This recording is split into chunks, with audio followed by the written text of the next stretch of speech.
Halo semuanya, pernah gak sih ngerasa frustrasi karena penjualan bisnis kalian tuh stagnan? Atau ya gitu-gitu aja? Nah, selamat datang di bedah materi kita kali ini. Hari ini kita bakal ngebahas sebuah transformasi yang benar-benar luar biasa. Kita bakal membedah tuntas gimana caranya kalian bisa ngubah penjualan yang tadinya datar jadi pertumbuhan yang eksponensial. Dan ini semua murni lewat rekayasa strategi yang namanya launching atau peluncuran produk.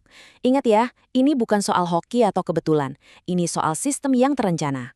Coba deh jujur sama diri sendiri. Apa sih reaksi pertama kalian pas ngeliat grafik penjualan tiba-tiba anjlok? Mayoritas pemilik bisnis tuh punya refleks yang gampang banget ditebak. Panik, terus langsung nyuntikin lebih banyak uang ke iklan atau buru-buru nebar diskon kemana-mana demi dapat pembeli instan. Padahal ya, sumber meroti kita menyoroti kalau ini tuh pendekatan yang keliru banget. Daripada panik terus bakar-bakar uang, sebenarnya ada tombol rahasia yang jauh lebih kuat buat kalian tekan yang bisa ngedatengin lonjakan omset gila-gilaan. Dan faktanya, ada jurang pemisah yang kerasa banget antara pebisnis rata-rata dan mereka yang benar-benar ada di puncak.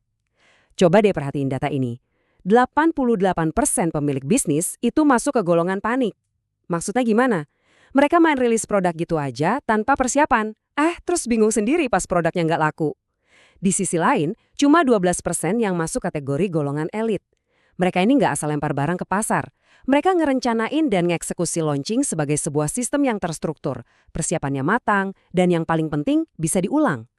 Pastinya kita pengen dong masuk ke kelompok elit yang 12% ini. Nah, pertanyaannya, kenapa sih sistem launching ini segitu pentingnya? Jadi poinnya gini, kenapa sih kita nggak bisa cuma posting foto produk di sosmed terus duduk manis nunggu keajaiban? Nah, ada 3 pilar utama kenapa launching itu wajib banget. Pertama, buat nyiptain momentum. Kalau bisnis kalian nggak bertumbuh dan nggak ngikutin gelombang tren, wah itu sih perlahan-lahan bakal mati. Kedua, buat memicu social proof atau bukti sosial. Dan ketiga, buat ngebangun positioning power alias kekuatan posisi di otak konsumen. Yuk kita bedah satu-satu konsep keren ini. Kita mulai dari efek psikologis soal keramaian ya. Sering kan kita mikir kalau orang beli barang itu pasti karena mereka punya masalah yang butuh solusi atau karena butuh banget. Padahal mah nggak selalu gitu loh. Disinilah yang namanya FOMO atau Fear of Missing Out main peran. Sumber kita ngasih contoh yang relatable banget nih. Ada orang beli PS5 cuma karena ikut-ikutan tren teman-temannya. Ujung-ujungnya itu PS5 cuma dimainin sebulan sekali atau pas ada tamu doang. Pembelian kayak gitu kan sama sekali nggak nyelesain masalah hidup yang krusial ya kan? Itu murni karena social proof. Launching yang dirancang dengan apik itu bakal nyiptain keramaian. Dan secara psikologis, keramaian itu pasti bakal narik keramaian yang lain. Kayak magnet aja gitu. Nah, ini nyambung ke alasan ketiga tadi, positioning power. Pada akhirnya, dunia marketing itu ya emang pertarungan persepsi aja. Kita ambil contoh studi kasus dari sumber kita nih, soal kosmetik halal. Pas dengar kata kosmetik halal, merek apa coba yang langsung kepikiran? Pasti mayoritas dari kalian langsung mikir Wardah. Pertanyaannya, apa mereka satu-satunya kosmetik halal di dunia? Ya jelas enggak lah, banyak banget yang lain. Tapi masalahnya, mereka lah yang berhasil nancepin persepsi itu paling dalam di otak masyarakat lewat kampanye dan peluncuran yang gila-gilaan masifnya. Nah, kita juga harus bisa ngeklaim posisi kayak gitu di benak pasar kita. Terus gimana dong caranya kita bisa nancepin posisi produk dengan cepat di pasar yang udah super berisik ini?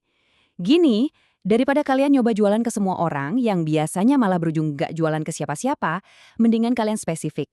Ada 4 jalan pintas yang bisa kalian coba. Kalian bisa nargetin usia yang spesifik, misalnya skincare khusus buat Gen Z di bawah 21 tahun. Atau targetin wilayah tertentu kayak oleh-oleh khas satu kota gitu. Bisa juga ngincar kelas penghasilan premium tertentu atau komunitas hobi yang emang militan banget. Percaya deh, pas launching, kalian tuh bener-bener berbicara spesifik ke satu kelompok yang lagi lapar-laparnya ini, dampaknya bakal jauh lebih mematikan. Bagian kedua, 4 jenis peluncuran yang bakal jadi buku panduan strategis kalian. Oke, jadi ada 4 amunisi utama nih di gudang senjata kalian. 2 yang pertama itu internal launch dan joint venture atau JV launch. Keduanya ini punya fungsi yang tolak belakang banget. Internal launch itu artinya kalian cuma jualan ke audiens kalian sendiri. Ya, mereka yang udah ada di kontak WhatsApp atau email list kalian. Enaknya apa? Margin profitnya tuh tebel banget karena nggak perlu bagi-bagi komisi, plus konversinya gila karena mereka udah percaya sama kalian. Ini benar-benar tempat paling pas buat ngetes produk. Nah, kalau JV Launch itu beda lagi. Ini peluncuran besar-besaran ke publik yang ngelibatin influencer, KOL, sampai afiliator. Marginnya emang lebih tipis sih karena harus bagi kue, tapi volume penjualannya, bisa meledak hebat dan bikin produk kalian benar-benar booming di pasar. Tapi sebelum kita bahas peluncuran yang ketiga dan keempat, kita harus nyamain satu mindset kontrarian dulu nih. Produk lama itu adalah produk baru buat pasar yang baru. Coba resapi deh. Banyak banget pebisnis ngerasa stuck karena mikir kalau mau launching tuh harus selalu bikin inovasi dari nol. Padahal coba cek gudang kalian. Produk lama yang numpuk atau yang dulu sempat laris manis, itu tuh sebenarnya barang yang benar-benar baru buat orang-orang yang baru aja nge-follow akun kalian hari ini. Masuk akal kan? Nah, pemikiran tadi tuh nyambung banget sama jenis peluncuran yang ketiga, relaunch alias peluncuran ulang. Ini tuh taktik paling jitu buat ngasih napas buatan ke produk lama atau pas kalian lagi ngeluarin varian warna baru. Bisa dibilang ini strategi brilian buat dapat suntikan dana seger alias cash flow secara instan, cuma dalam hitungan hari aja. Terus yang terakhir ada yang namanya evergreen launch. Kalau yang ini sih bukan peluncuran sesaat ya, tapi ibarat pintu toko yang terus-terusan dibuka. Tapi ingat, ada catatannya nih. Kalian baru boleh pakai model evergreen ini cuma buat produk-produk champion kalian yang emang udah kebukti permintaannya selalu tinggi secara konsisten. Terus pertanyaannya, gimana dong kita ngerangkai keempat amunisi tadi secara urut? Jangan asal tembak loh ya. Gini kronologinya. Langkah pertama, kalian bikin internal launch ke database kalian sendiri dulu buat dapat feedback sekaligus validasi produk. Dapat margin utuh kan tuh? Kalau udah kebukti performanya oke, masuk ke langkah kedua. Ledakin produknya ke publik lewat JV Launch dibantu para mitra. Terus beberapa bulan setelahnya, di langkah ketiga, kalian hajar pakai relaunch buat ngeraup omset tambahan yang super cepat dari sisa pasar yang kemarin belum sempat kebagian. Terakhir, langkah keempat, kalau produk itu emang udah stabil jadi bintang, baru deh pindahin ke sistem evergreen biar jalan otomatis. Rapi banget kan? Bagian ketiga, merekayasa kurva penjualan dan menciptakan strategi kurva WU. Sekarang mari kita ngomongin realitas yang agak bikin nyesek. Ini kejadian di 88% bisnis di luar sana. Kalau kalian cuma majang produk tiap hari, ngandelin model evergreen dari hari pertama, tanpa ada bumbu-bumbu peluncuran sama sekali, tebak apa yang terjadi? Omset harian kalian bakal mendatar, stagnan gitu-gitu aja. Kenapa coba? Ya karena nggak ada batas waktu, nggak ada kesan urgent, dan konsumen ngerasa nggak ada alasan buat beli sekarang juga. Akhirnya mereka nunda-nunda terus. Dan asal kalian tahu aja, penundaan itu adalah musuh terbesarnya penjualan. Tapi beda ceritanya kalau kalian nerapin strategi peluncuran. Grafik penjualan kalian bakal langsung bentuk kurva U, di mana jualan meledak di hari pertama buka pendaftaran, terus meledak lagi di hari terakhir karena orang-orang takut kehabisan. Itu emang udah keren sih, tapi kalian bisa jadi jauh lebih jenius dengan nyiptain yang namanya kurva WU. Gimana tuh cara ngerekayasanya? Kalian tinggal nambahin puncak omset baru di tengah-tengah masa launching.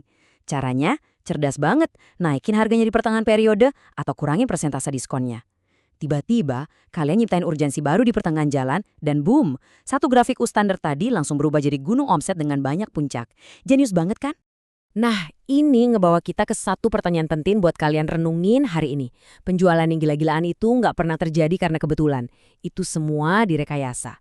Jadi tolong, berhentilah sekedar nunggu dan berharap ada pembeli nyasar yang datang. Sekarang juga coba deh lihat kalender kalian. Strategi apa yang bisa kalian tes ke database internal kalian minggu depan? Terus, produk numpuk mana yang bisa di-relaunch buat narik suntikan dana instan? Gimana caranya kalian ngerekayasa kurva WU kalian sendiri dalam 30 hari ke depan? Selalu ingat ya, momentum itu kuncinya. Kalau bisnis kalian gak bertumbuh, artinya kalian lagi pelan-pelan tertinggal. Segera praktekin strategi ini dan kuasai pasar kalian. Sampai jumpa di pembahasan materi kita selanjutnya.